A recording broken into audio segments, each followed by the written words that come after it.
hacer esto ahora, vamos a tener que dejar como consigna para después de las vacaciones la entrega, ¿sí? Vayan pensando con qué personas quieren armar grupo, porque si es una producción audiovisual, necesitan hacer grupo. ¿Cuántas personas? ¿Cuántos? ¿5, 6? Máximo 5. Pero contando las historias. No, ustedes hacen su trabajo, ellos hacen el suyo y después intercambian. Podemos decir a Rosy y a Ani si quieren mandar el mensaje, porque ya veo que se agarran a hablar grupos de Telerradio. 15 días. ¿Quedó alguna duda? ¿No se acuerdan de nada? Nada. ¿Vieron la película?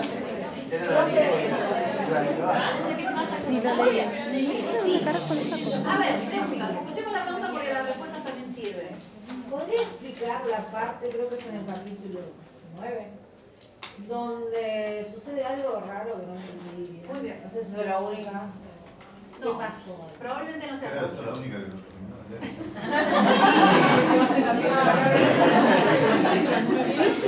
No me quemé, Danilo, no me quemé. Lo que pasa, profe, es que yo lo busqué en el Drive y no encontré el archivo donde estaban los... Sí, exacto. No tengo una copia escaneada buena del Quijote, y el Quijote sí es un texto que ustedes pueden conseguir por cualquier lado. Sí. Lo que sí yo les recomiendo, y que está linkeado es la página. Sí, lo que pasa es que la página es una versión HTML, o sea, ustedes tienen que leerla online. Y hoy Buena nota. un buen compañero, que es Darío, lo pasó y yo no llegué a verlo y por eso entonces Qué bueno. ya lo tengo. Bien. Es un buen compañero, exacto. Sí, lo pasó. Que lo pasó y ahora lo tengo para leerlo. No pude leerlo. Son gente tan buena acá. Che, pero ¿qué pasó? ¿A dónde? En el grupo. Ay, un poco sordo y tiene problemas de memoria a corto plazo porque le dije saque la mesa y se ve que eso no funciona. ¿Cuándo? Sí, justo volvamos a la normalidad. Ah, En los sueños. esto lo podemos imprimir. Ya está, ya llegó el momento que dijiste. No saben. Ustedes saben que. Ni abrí el grupo, te juro. No tuve tiempo de nada. clavaste el visto. Clavé el visto. Capítulo 9. Buenísima pregunta. Antes de eso, quiero hacer una aclaración. Ustedes van a leer solo 10 capítulos. Deben leer solo 10 capítulos. Esa es la parte triste del asunto. Uno podría estar, como yo les decía hace 15 días, durante un cuatrimestre leyendo este texto. Es un texto muy complejo. Hablamos de que tenía sus niveles de construcción del significado, de construcción narrativa, de narradores. Muy complejo. Entonces ustedes se van a quedar con la parte probablemente más sencilla. La más dificultosa es la del capítulo 9, que ahora vamos a desarmar. Lo que sí es importante que les quede claro es lo siguiente. Esos primeros 10 capítulos establecen lo que sería la diégesis, ¿no? Ese mundo ficcional creado al interior del texto. Que como les comentaba la semana pasada, no la otra, después se va a ir complejizando, sobre todo en la segunda parte, o sea, en la parte que se edita en 1615. ¿Se acuerdan que dijimos que había 2 partes? Y que en general las ediciones que ustedes manejan, las que manejo yo, las que tienen todos los mortales, dice primera parte y segunda parte adentro del primer volumen. Pero ¿se acuerdan que dijimos? Descarten eso. Lo que tenemos es una primera parte, así con mayúscula, que viene a ser la primera novela, que es la de 1605, ¿no? Profe, Sí. es como tipo el estilo de Martín Fierro que después hace otra versión. La vuelta, Sí, porque por cambios y introduce cosas políticas también. no, el problema, ¿saben cuál fue? Esta edición apócrifa del Quijote, que es escrito por un autor que le continúa. Entonces dice, ahí cuando edita este Alonso Fernández de Avellaneda, que dijimos que es un seudónimo, no sabemos en realidad quién era, cuando decide editarlo, en 1614, le pone tercera parte.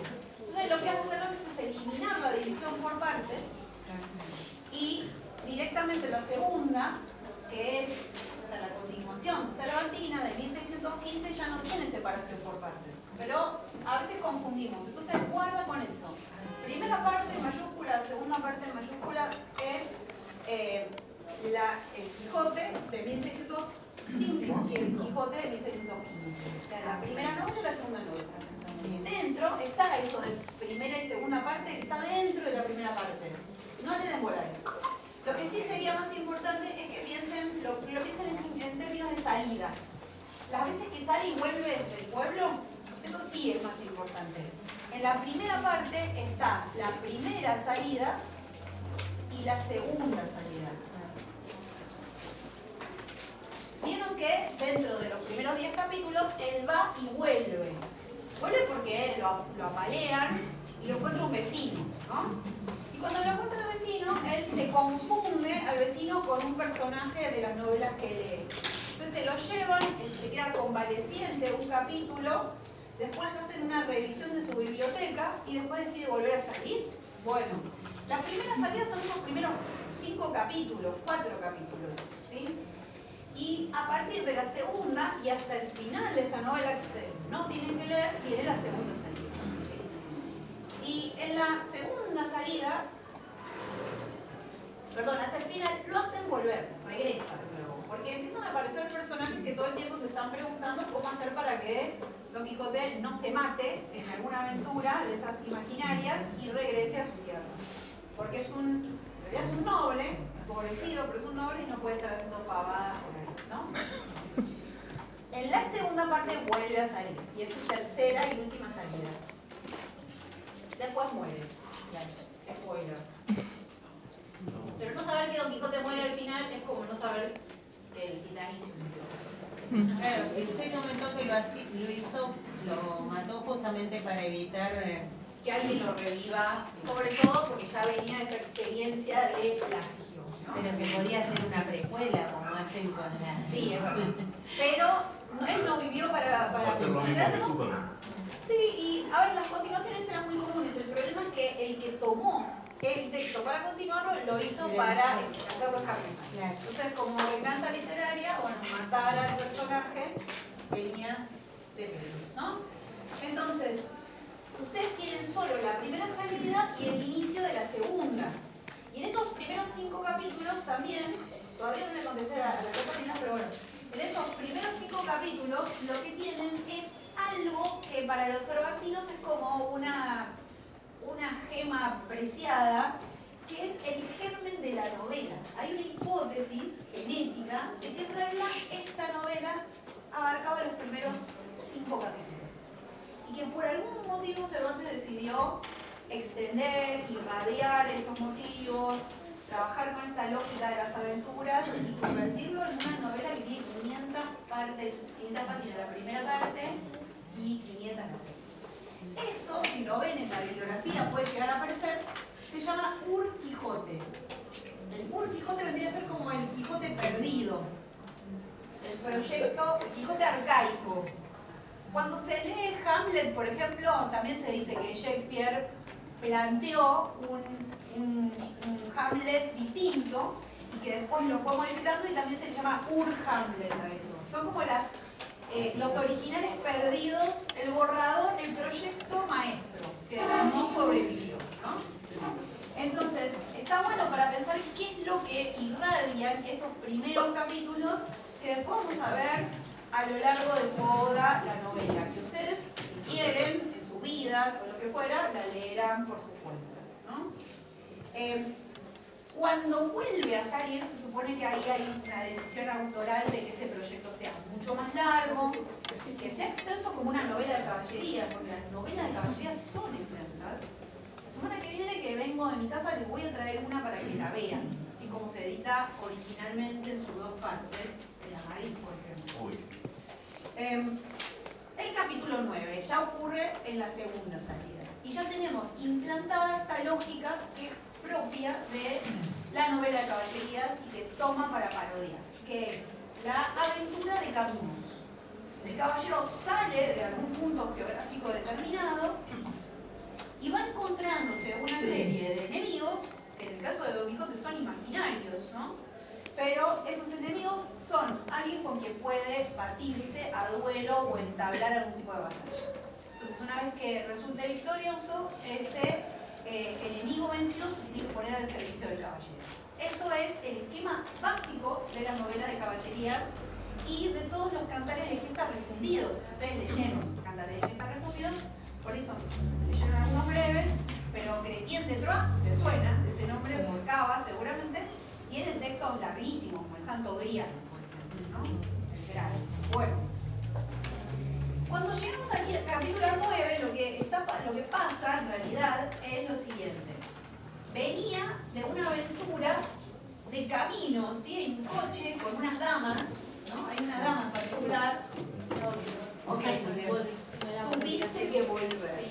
Sí, usaste la expresión tengo que volver. La presión social.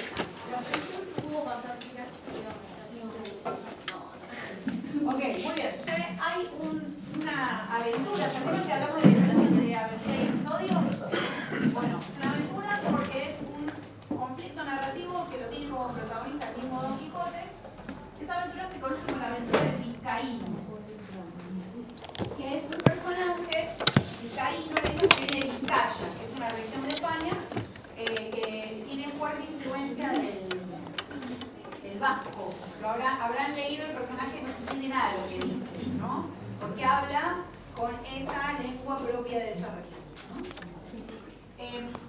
Cuando está peleando con el vizcaíno, que aparece en el camino, está tratando de defender a una dama que va en un coche, y ya a esta altura nos dimos cuenta de que Don Quijote es un tipo peligroso, ejerce la violencia con mucha facilidad. Mientras están peleando quedan con las armas en alto. Y ahí es donde aparece una voz narrativa que no sabíamos que existía, que dice, hasta acá puedo contar. Porque acá se acabó el manuscrito y no sé cómo termina la historia. ¿Sí? Adelante. Para todo lo que decían, la gente se iba. ¿Qué pasa con esto?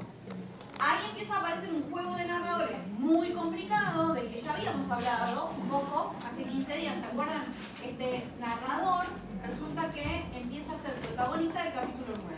Y lo que la compañera dice que no se entiende tiene que ver con que de repente, en otro nivel narrativo, aparece lo que podríamos llamar el primer narrador, ¿no? Que no es el del prólogo, por ejemplo. Lean el prólogo a partir de los capítulos 1 al 10, ¿sí? El primer narrador que es alguien que está paseando por una feria en Toledo, que se llama el Alcaná, ¿no? El Alcaná de Toledo es una feria como, no sé, si fueron a la feria de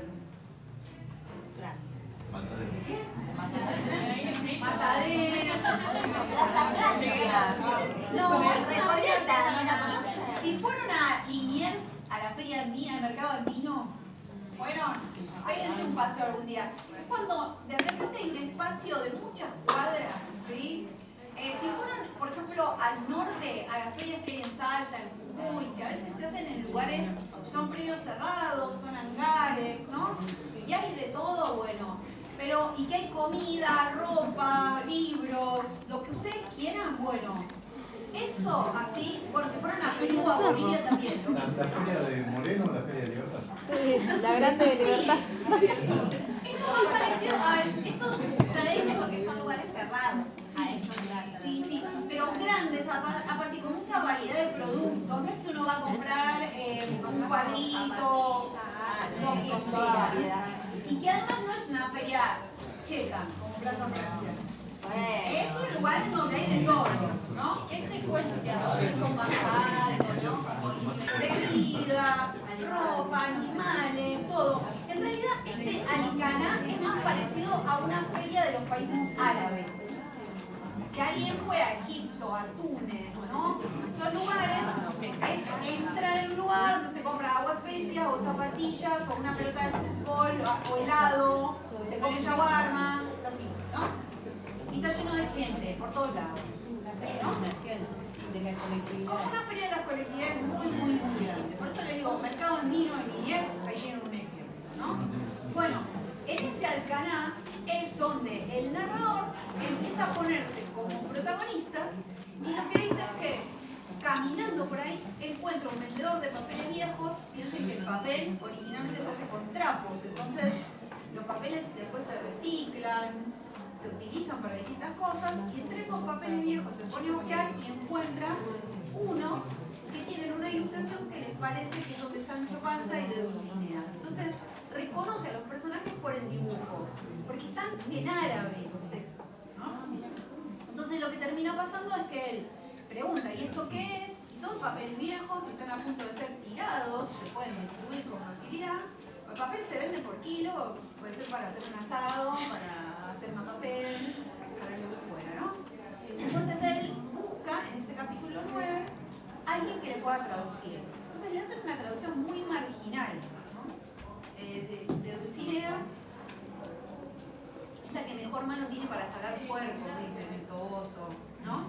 Piensen en la idea de la princesa o la dama, que es en general el centro de la proeza, de la hazaña del caballero, y Dulcinea no es muy fina, por lo que se refiere, ¿no?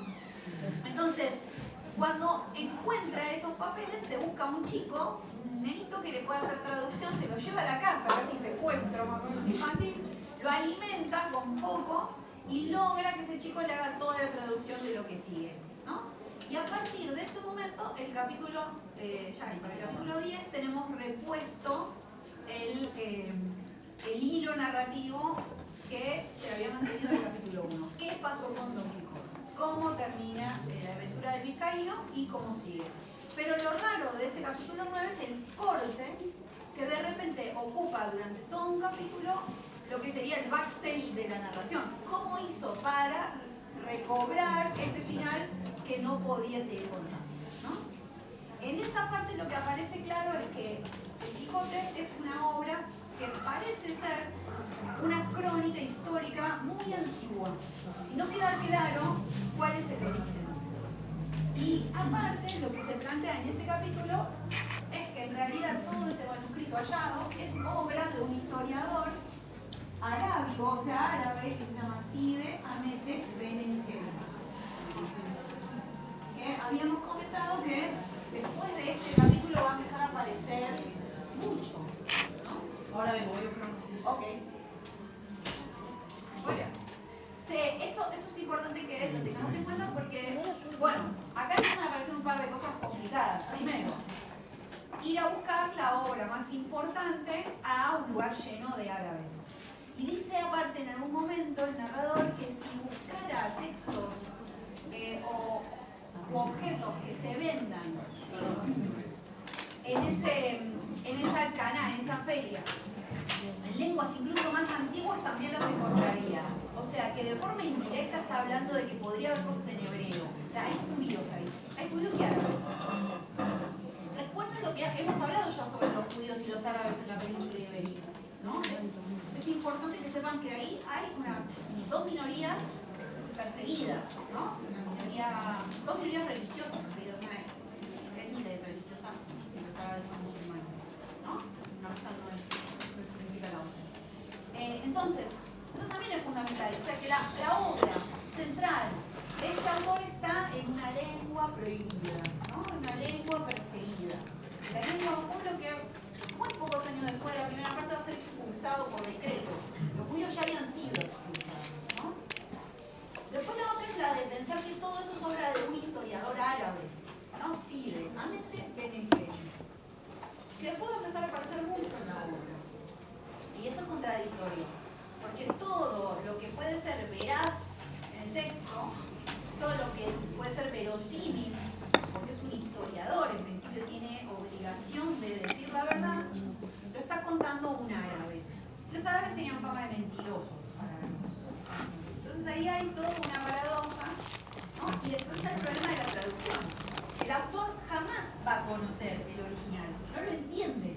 Entonces tiene que confiarse de la traducción de un chico al que le pagó y al que lo apuró también, porque dice que dejó muchas cosas sin traducir. Y eso también es una genialidad de Cervantes, aparece mucho en sus obras, que es esta idea de lo inefable. Lo que estás leyendo no sabes si es verdad y no sabes qué tan completo está. A partir de ese momento, todo criterio de verosimilitud queda minado absolutamente. En la primera y en la segunda parte. En la segunda parte es más grave eso. Ahora vamos a hablar un poco porque el texto de Redondo supone que ustedes conozcan algunas cosas. Pero fíjense que es un juego bastante complicado de niveles, ¿no? Sí. No, es importante de que hay narradores donde según quien narre, no puede creer lo que está contando, pasa también en el libro de Fuego y Sangre, la novela de La Casa del Dragón. Ajá. Sí, se divide en capítulos, tiene distintos narradores y Emilia Clarke puede creer o no, porque no se está narrando las cosas en el tiempo en el que sucedieron, sino que alguien está retomando la historia y contándola. Por ejemplo, Claro, pero eso yo creo que es como lo durante el mundo de los maestros. Entonces está como desde su perspectiva. Cada personaje tiene un capítulo, ¿no? Canción de Hielo y Fuego, ¿dicen ustedes? Sí. O sea, la saga de George Martin. Sí. Bueno, los grandes novelistas todos han leído a Cervantes, ¿no? Como el padre.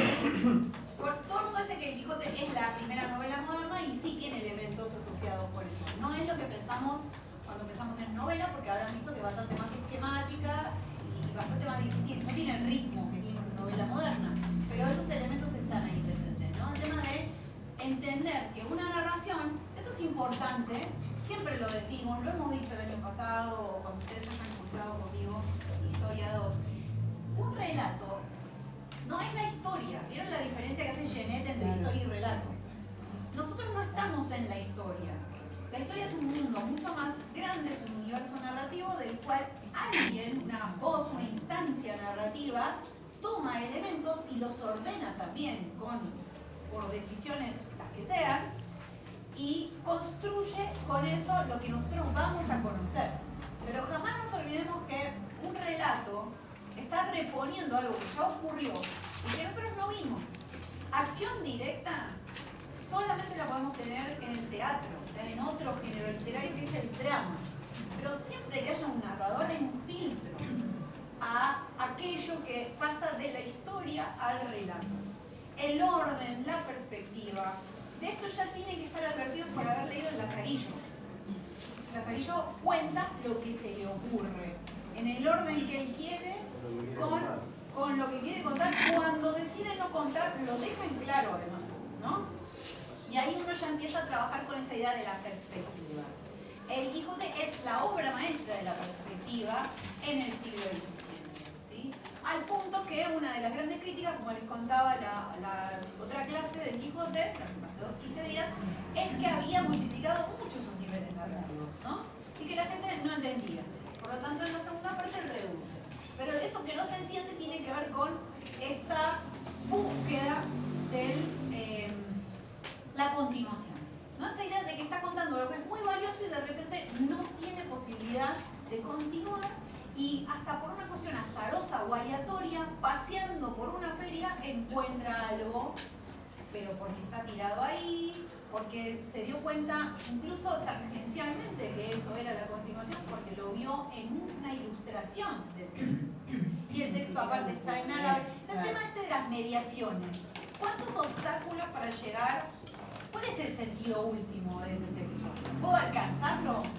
Eso también es algo bastante hasta saussuriano, si quieren, medio semiológico. ¿Puedo conocer verdaderamente qué había en ese manuscrito? Bueno, hace 400 años este capítulo discute eso, ¿no? Y después hay discusiones que tienen que ver con lo racial y lo religioso, que es, mirá, para continuar esta obra necesitas al otro que expulsás, necesitas al otro indeseado, ¿no? Ahí hay también una especie de reenvío a un pasado muy mítico de lo que ahora es España actualmente, que es esta confluencia de las tres culturas, los cristianos, los musulmanes y los judíos. Y la única forma de conseguir lo que se va a contar a partir del capítulo 10 es transar con esos tres, o sea, que esos tres entren en algún tipo de diálogo cultural, ¿no? En ese sentido también es un texto bastante de avanzada, porque no es que simplemente los moros son perros infieles o los judíos tienen que ser perseguidos. Resulta que en esos lugares es donde está el texto que le va a permitir seguir contando, ¿no? Es como una gran acción de humanismo, ¿sí? En un contexto que ya no es humanismo. Por eso hay gente que hace muchas lecturas alegóricas del Quijote, es la libertad, la voluntad humana, ¿no? Es el progreso, la civilización, sobreponerse a los obstáculos, ¿no? Bueno, en realidad es un personaje situado en una realidad histórica, o sea, lecturas son inevitables, todo el mundo hace lectura de ese tipo. Bueno. Profe, ¿ya en ese momento ya estaban haciendo como dibujos, ilustraciones? O... Porque me llama la atención eso, que ya empezaban ahí a ilustrar. Pensemos en las ilustraciones de ese manuscrito, por cómo se refieren, muy parecidas a la de las iluminaciones medievales. Vieron que los textos medievales, si eran caros, tenían dibujos, ¿no? Y las ilustraciones muchas veces se pintaban con tinta de oro o con tinta roja, ¿no? El famoso rubor o la rúbrica, se hacían letras capitales. Bueno, eso en principio parece estar ahí, aunque sea tosco, de forma medio grosera, hay una ilustración. Eso también es interesante. Hay texto y hay imagen, pero el continuador o la continuación se identifica por la imagen. Eso es llamativo. Eso es muy moderno. Piensen que a partir de la modernidad, ¿cuál es el sentido al que se le da privilegio en la cultura? Incluso hasta nuestros días. La cultura visual, exacto, ¿no? Es como una suerte de paso de algo que llega a la modernidad a partir de la imagen, cuando viene de un mundo premoderno que es el del oído. Pensemos en la auralidad medieval, ¿recuerdan? Bueno, acá no escuchó a alguien leer, sino vio un dibujo. El dibujo sirvió para desentrañar la continuación. Otra cosa que es importante que sepan es que este capítulo es una hipérbole absoluta de un motivo que ya estaba presente en las novelas de caballerías. Porque en general, no sé, a ver, la locura de esto es cortar el texto en medio de una batalla con las espadas en alto, ¿no? Es como terminar un capítulo, pero resulta que no hay, en una serie, pero no hay otro capítulo después, ¿no? Eso es una novedad. Pero en realidad en las novelas de caballerías, siempre para darle más prestigio y para darle una suerte de verosímil místico, podríamos decir casi, siempre se decía en el prólogo, en los primeros capítulos, que eso que íbamos a leer, que es un texto completamente idealizado y utópico, se encontró en alguna lengua antigua, en los cimientos de una iglesia o de una ermita. Esa mención era un párrafo nada más. Y que fue traducida por el sabio encantador de no sé dónde. Creo que aparece también la idea del sabio encantador, que va a contar mis historias, ¿no? Bueno, eso es un párrafo, nada. Acá es un capítulo entero. Acá es un capítulo que exagera ese motivo. Entonces también hablamos muchas veces de un hipérbole de motivos de las novelas de caballeros, ¿no? ¿Es muy difícil que eso corte una narración? Sí, pero acá el autor lo hace. Porque es una forma también de mostrar o exhibir cuál es el texto que está de alguna forma parodiando. ¿Sí? ¿Qué más? ¿Alguna otra cosa? La película, o sea, la película, ¿qué sería? ¿La primera parte o la segunda? ¿O es una mezcla de las dos? ¿Cuál de las dos viste? La de El cautivo, la que recomendó en el... Pero había una de Orson Welles y una de Terry Gilliam. Una de las últimas. ¿La más nueva, viste? Creo que es la más nueva. Está bien, miren la que quieran. No hay ninguna película de Quijote que sea... No hay películas que sean reproducción fiel de nada, ¿no? Pero esta justo tiene una obra de mucho prestigio y siempre se discute qué tan cerca está o no de la obra. Si viste la del hombre que mató a Don Quijote, ahí está jugando con este mismo esquema de encontrar el libro dentro del libro, solo que están filmando una película. Vieron que el actor cree que es Don Quijote y van ocurriéndole esos hechos muy parecido a la primera parte. Sí, a trabajar con la primera. Bueno, ¿qué van a encontrar en estos 10 capítulos que yo espero que lean en algún momento? Los primeros 3 son los que tienen que ver con el nacimiento de Don Quijote como caballero. Ahora vamos a ir hablando un poco de estas cosas, ¿no? Que tienen que ver con pensar cuál es su dama, porque piensen que en las novelas de caballerías los caballeros siempre están consagrados a una dama, ¿no? A Dios y a una dama. Entonces tienen que pasar por un rito de pasaje que es el de la armazón de caballería. Tienen que convertirse en caballeros por medio de un ritual. Algo parece un bautismo. Eso está en el capítulo 3, ¿no? Pero previo a eso, él va a pensar todo el tiempo cómo se va a llamar, cómo va a ser su armadura, cómo va a llamar a su montura, ¿sí? Su caballo. Y hay un montón de antecedentes clásicos y medievales sobre, ¿no?, qué nombres. Y también le va a poner su nombre a Dulcinea, que es una vecina. Ahí se dice que es una vecina que ni siquiera lo jura, ¿no? Que es un viejo de 50 años, no, soltero. Pobre hombre, ¿Qué cosa? Yo estoy cerca de eso.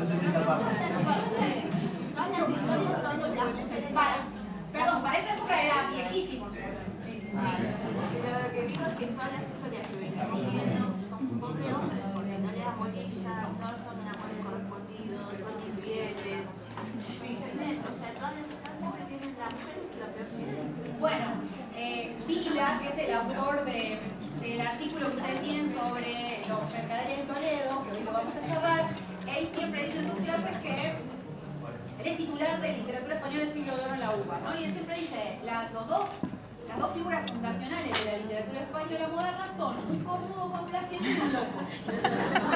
Eso es España. Sí, en principio sí.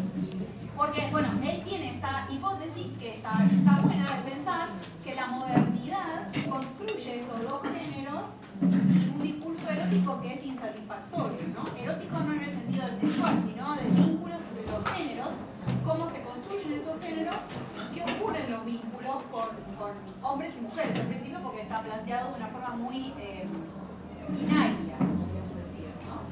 No hay personajes ahí, o sí, que representen un espectro, por ejemplo, como ahora pensamos en género de las teorías, que creo que ustedes ven con Gomes, ¿no? En Lem, Butler y Preciado, ¿no? En teoría literaria. ¿Eso es lo que era? Sí, me dicen acá. Bueno, está esta idea del género que se performa, ¿no? ¿Se acuerdan? Me hace acordar para el parcial, me puse a ver qué pasa con la mujer en el museo. Sí. Porque creo que yo me lo perdí en la clase, pero eso no lo debatimos. Lo de la figura de la mujer en ese sector específico y el rol que cumplen las mujeres acompañándole al héroe, ¿no? Un poco cuestionando eso de los modelos diferenciales. Y llegué a un lugar que estaba muy interesante que decía que todas las mujeres en el CID lo acompañan y hacen que logre algo en la trama, pero que todo el tiempo están siendo corridas de eso, ¿no? Encasillan en la madre, la hija, y que la deshonra, hay nada que ver hablando de CID ahora, pero me lleva a esto, que la deshonra va hacia las hijas y no al individuo propio, ¿no? Como esa violencia, que es una violación o no se identifica. Claro, no queda claro. No queda claro, pero es con otro. y como eso tampoco que en otros cantares la justicia hubiera sido ir a combate, ¿no? Sí. Y que en este no sucede, sino que te lleva eso. Eso se puede reflexionar sobre el juicio y la justicia. ¿Qué es lo que decía acá la mujer? Sí. Y dice que hay un corrimiento y un nuevo héroe, sí, pero que también hay una pedagogía dentro de eso, del rol de la mujer, y que también pensándolo en este texto me hace pensar, ¿no? Porque me pregunta que hace la compañera, bueno, ¿qué sucede con las mujeres en este texto y qué está escribiendo eso? Bueno, eso que vos decís está buenísimo, ¿por qué? Porque en realidad siempre que vean figuras femeninas, incluso desde la antigüedad, en los cantos homéricos, siempre hay una pedagogía para la mujer, ¿no? O sea, el personaje es una figura modélica. La doña Ximena, que es la mujer de Miocid, y las hijas son modelos, ¿no? Ellas obedecen a, por ejemplo, casarse con dos tipos que evidentemente son lo peor del mundo. Él también es un buen vasallo, también es una pedagogía para el rol masculino, ¿no? Pero para la mujer siempre está ese lugar. Y en la épica es mucho más claro, ¿no? Porque en la épica son los argumentos de una gesta heroica en la que ellas nunca participan como heroínas. De hecho, muchas veces la mujer es un desvío de la gesta heroica, ¿no? Y aparte, porque en Occidente, o en los esquemas universales que habíamos visto de Campbell, el héroe viaja, la mujer no puede salir de su casa, ¿no? Entonces hay modelos pedagógicos. En el Quijote es más grave eso todavía. ¿Por qué? Porque como se está asociando a las novelas de caballería como género, que vienen de la materia artúrica, que tienen todos estos elementos asociados con lo mágico y con el discurso del amor cortés y un poco de un amor sensual al estilo Tristán y Iseo, ¿no? En general las mujeres están ahí como un objeto erótico, pero las novelas de caballerías eran muy leídas por mujeres en España. De hecho había formatos de libros chiquitos, económicos, que las mujeres metían en los bolsillos de las faldas y se había armado toda una discusión por parte de autores que se conocen como los moralistas del siglo XVI, que lo que sostenían es que las mujeres tenían que dejar de leer. Porque esos personajes que aparecen ahí, por más que no estén en la gesta heroica como protagonistas, tienen ciertas libertades. Y ustedes van a ver que en el Quijote las mujeres son diferentes de la épica medieval, ¿no? Las mujeres, por ejemplo, Don Quijote tiene una familia muy rara, también que genera muchas lecturas, porque él es soltero y no tiene hijos. La gente que hace lecturas queer o LGBT dice, ahí hay, ¿no? Pero aparte le está a cargo de una sobrina y de un ama de llaves, ¿no? La sobrina y el ama en realidad son las que tienen poder dentro de la casa. Y nunca queda claro por qué él no es el padre, por qué la sobrina no tiene padre, ¿no? Ahí hay como un desvío familiar complicado. La sobrina es una de las militantes antilectura, porque si llegaron al capítulo 6, es una de las que está más a favor de que se quemen los libros de Don Quijote, ¿no? En ese capítulo famoso que es el de la purga de los libros, ¿no? Después van a ver que aparece Dulcinea referenciada. Uno de los grandes problemas es la dama, porque debería ser el centro de la gesta heroica. Un caballero sin dama es como un árbol sin frutos, un cuerpo sin alma, dice Don Quijote, ¿no? Si no hay motivo femenino para que el caballero salga a la aventura, no puede ser caballero. Entonces él busca o construye también una mujer a su imagen, ¿no? A su imagen heroica, según los modelos de los textos que lee. Sabemos que ella es una campesina no muy fina, ¿no? Como una especie de cabrera, que después va a ir apareciendo a lo largo de la historia, porque mucha gente se va a enterar cuál es el referente real, entre comillas, al que él imprime ese nombre, lo piensa como él, le va a escribir una carta, van a pasar muchas cosas, más allá del capítulo 10, lamentablemente, en donde va a quedar muy complejo el tema de cuál es el rol femenino. Pero justo es un tipo de personaje que Dulcinea y todas las mujeres que aparecen, hay mujeres que se visten de hombre después para vengar su honra, como pasa en Shakespeare, es un motivo muy común, va a aparecer todo el tiempo y esas mujeres siempre están haciendo un corrimiento. O sea, ¿hay una pedagogía? Sí, pero muy cervantinamente al mismo tiempo está lo contrario. Que es esto de... También por eso es el inicio de la novela moderna. Hay relativismo por todos lados. Ese relativismo podríamos decir que en la prosa española lo inaugura el Lazarillo. La mujer es una buena mujer, pero también lo caga con un delito, ¿no? Pero es una buena mujer, está en su casa, ¿no? Claro. Y hasta le brinda una cierta posición ese vínculo.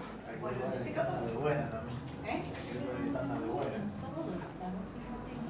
Pero bueno, sí, pero fíjense que ya no está tan idea. Muy piramidal, me parece. O sea, es que acá se rompe esa idea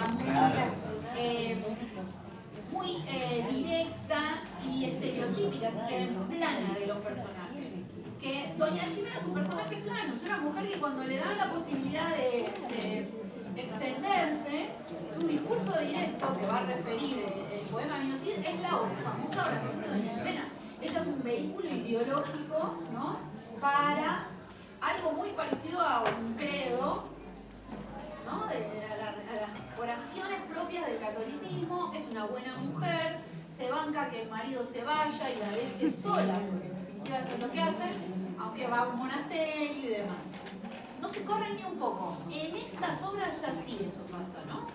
Pero siempre juega como esa doble valencia. Refuerza un estereotipo o un rol en una estructura de poder y al mismo tiempo se va corriendo de a poquito.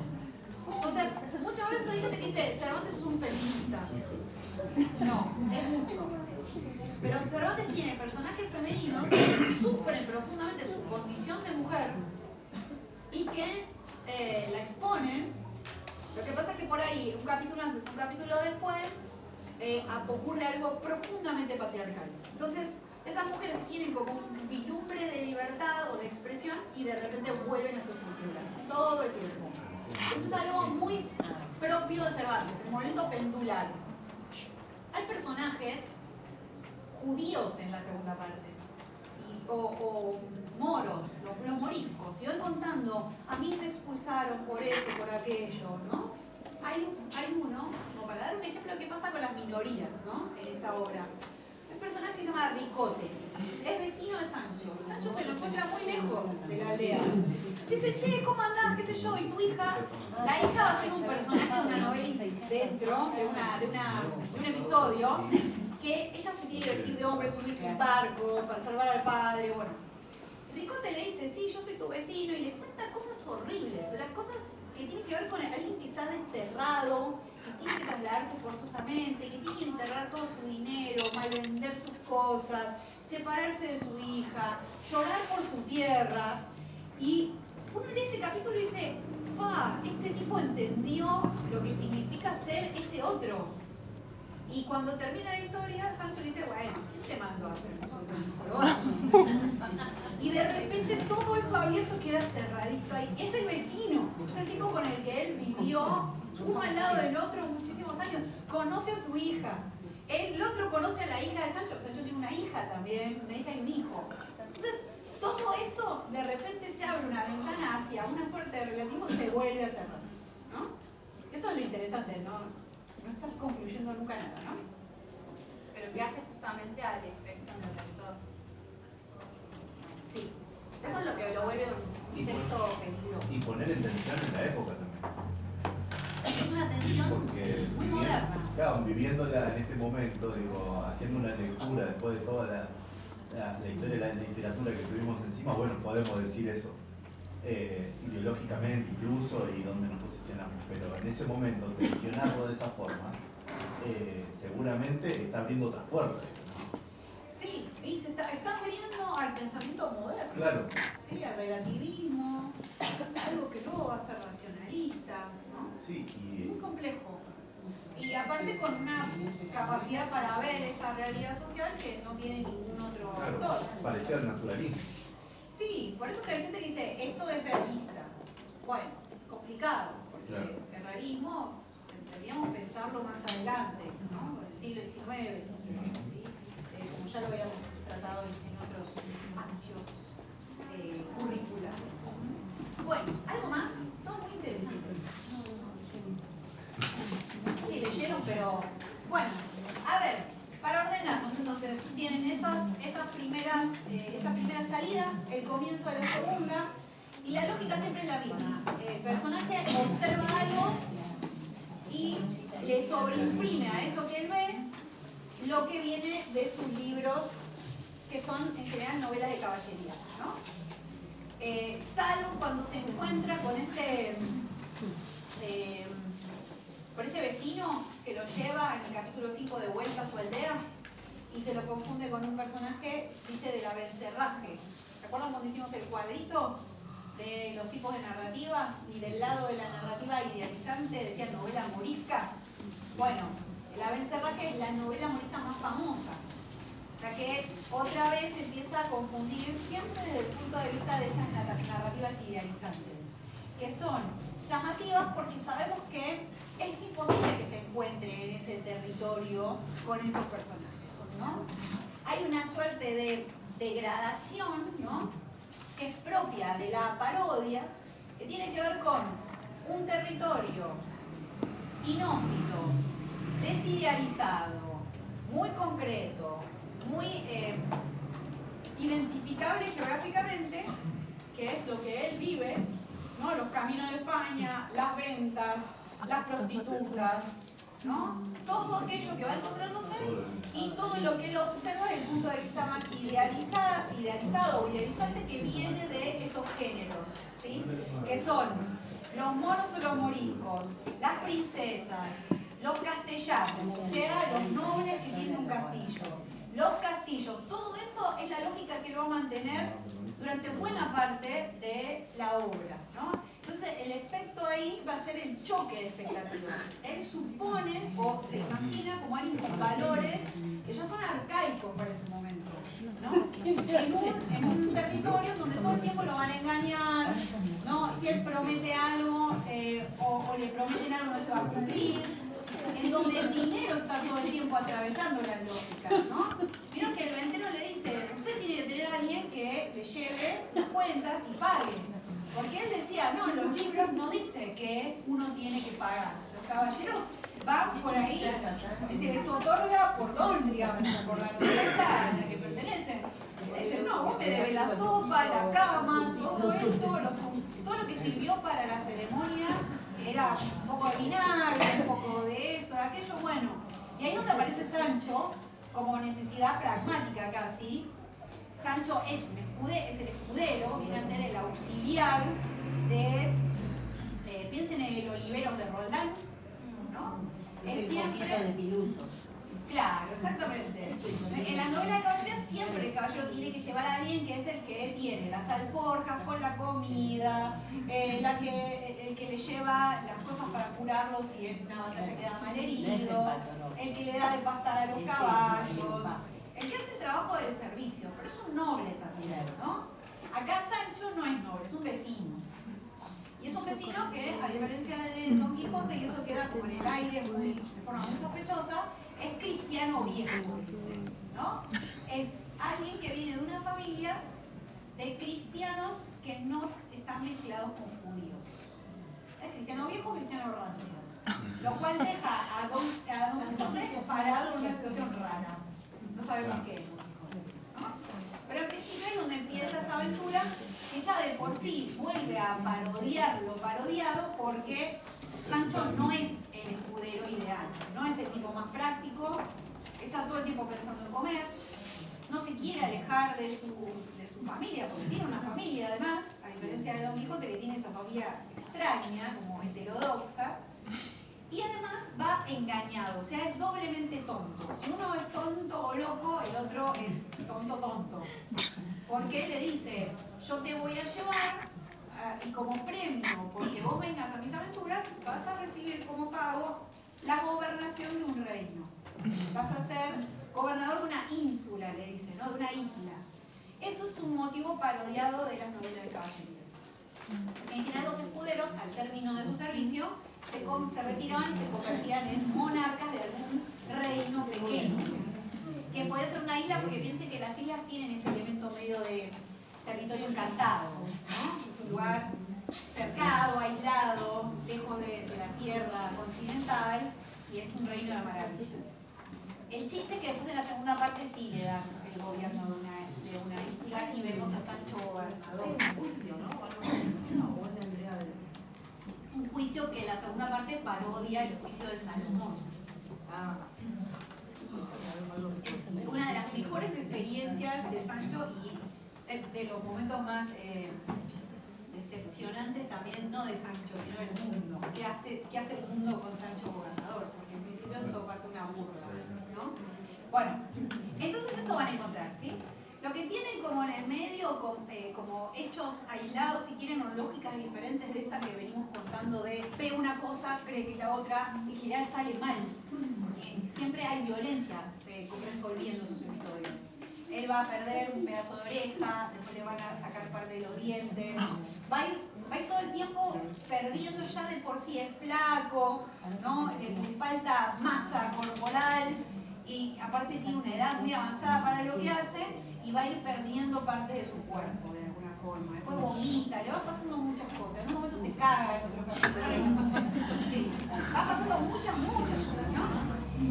Los dos capítulos que no siguen esta lógica son el capítulo 6, que es el escrutinio, el famoso escrutinio de la biblioteca.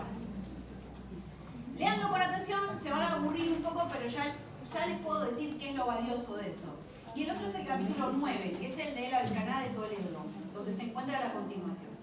¿Sí? Todo lo que sigue de ahí en adelante va siempre a seguir una lógica asociada con los libros de caballerías y cómo se trabaja con ese motivo, se desvía ese motivo, se parodia, ¿sí?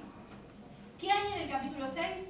Bueno, ahí aparecen dos personajes que son muy importantes para las dos partes del Quijote, que son el cura y el barbero. ¿Sí? El cura del pueblo y el barbero, que ya dijimos que los barberos tienen como muchas funciones, porque son los que afeitan, son los que cortan el pelo y son los que hacen algunas curas tipo sangrías, ¿no? Bajan la presión, eso, ¿no?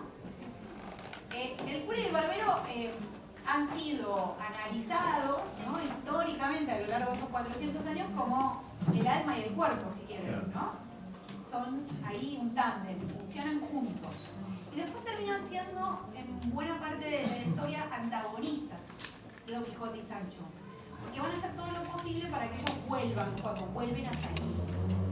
¿Sí? El cura y el barbero van a darle de su propia medicina a Don Quijote, porque para traerlo de nuevo, la segunda vez que sale a escondidas, van a decirle, le van a mentir para continuar con la ficción que él se cree. Entonces el cura en un momento hasta se va a disfrazar de princesa. Y vamos a tener a un religioso vestido de mujer. Claro. Entonces esto de ¿quién duplica la ficción? El que está en contra de la ficción. Esa es como la última carcajada del asunto. Van a encontrar un sacerdote travestido. Eso pensar en Patilla de Nueva York. Sí. El cura y el barbero que funcionan de la misma forma. Funcionan igual, como alegóricamente vienen a ser esas dos dimensiones del hombre, el cuerpo y el espíritu. Sí. Sí, yo quería hacer una pregunta respecto a la dimensión bastante no humorística, marcada que tiene el texto. ¿Cuándo arranca capaz la consagración que tiene el Quijote como una de las máximas obras de la literatura? Viene mencionando que capaz la comedia no es el género más prestigioso de todos en general.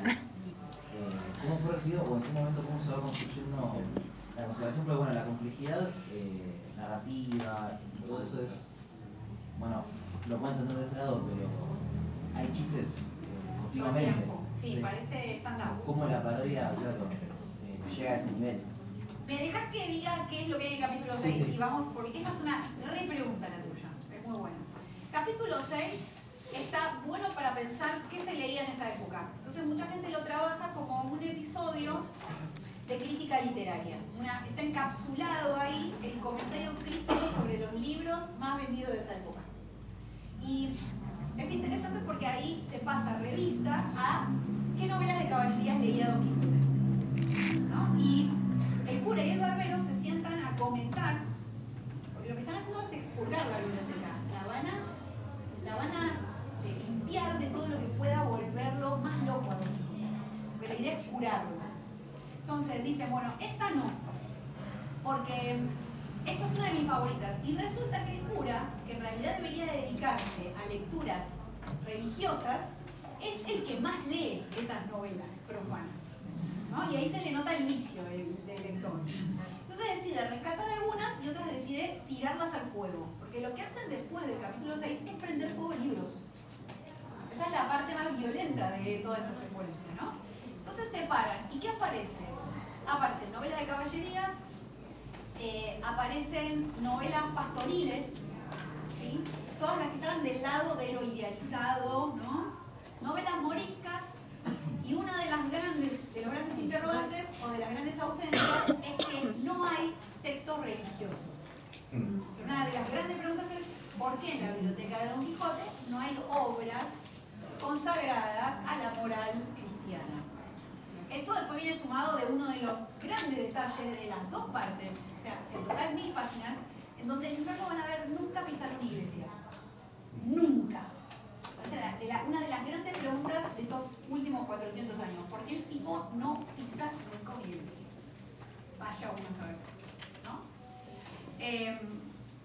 Ahí lo que hay es, si ustedes se fijan en el léxico, cómo se metaforiza o se simboliza cada libro, lo que hay es una versión como a dos niveles de lo que podría ser un proceso inquisitorial por libros. Porque lo que se hace es expurgar y se dice, estos son herejes, estos son malos hijos de tales, estos se engendran a estos. No es como si hubiera libros que son padres de un género, todos los que vienen son malos, En general, el cura decide rescatar los primeros, los mejores de su género, y después a todos los otros los condena a una hoguera. Por eso está detrás esta idea de la Inquisición, ¿no? Están expurgando libros como condenan personas. Por eso es bastante violento. Pero el comentario es interesante para ver qué se pensaba en esa época sobre los libros, ¿no? Y ahí aparece uno en particular, que dice La Galatea. Es la primera novela de Cervantes. O sea que dentro del capítulo 6 está su propia novela. Y dice, no, esta hay que tirarla al fuego, no sirve para nada. Y el cura dice, no, vamos a rescatarla porque el autor es muy amigo mío. Y promete una segunda parte que dice que va a ser mejor que la primera y va a resolver lo que esté mal de la primera. Hacía publicidad. Autobombo. Autobombo. Había inventado el autobombo. Eso, sí, un marketing muy fino, y aparte que después va a continuar algo que es un motivo que recorre todas las obras de Cervantes, más allá de Quijote, que es que en sus prólogos siempre va a prometer una continuación de la Galatea que jamás se escribió, ¿no? Está como la obra que está en un horizonte y que no existe. Como la al punto de que en su última novela, que es El Persiles, es una novela que él logra, que se la hace el prólogo 3 días antes de morirse. La mujer la edita post-mortem del autor, ¿no? Y en esos 3 días antes dice, yo ya tengo el pie en el estribo, el caballo que me va a llevar a la muerte, básicamente, me estoy muriendo, el prólogo es eso, y dice, pero prometo que viene la segunda parte de la novela. Es un chiste.